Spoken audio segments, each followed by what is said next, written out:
ازيكم يا حبايب قلبي، عاملين ايه؟ انا كان عندي اكل امبارح وفات شوربه، قلت اما اقوم اعمل ايه شويه ملوخيه. جبت الملوخيه قطفتها وغسلتها وضربتها في الكبه، وقمت داخله على الشوربه عامله لها بصلايه بتوميه، حطها في قلب الشوربه وقمت عاملاها، وقمت حاطه الملوخيه. وبعد كده دخلت على التومه، عملت لكم التقليه، وقمت سقطت التقليه في قلب البصل، قلب الملوخيه. وشوفوا معايا كده يا حبايب قلبي انا عملت ايه دلوقتي.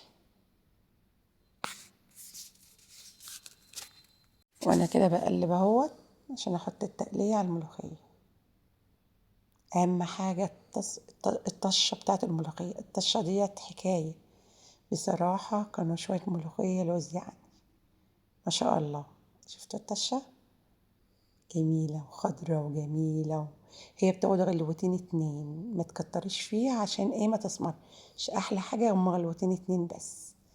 كانت خطيرة وطعمها جميل والله يا حبيبي. عايزاكم تعملوا لايك واشتراك والنبي يا حبيب قلبي، واستنوني المرة الجاية ان شاء الله.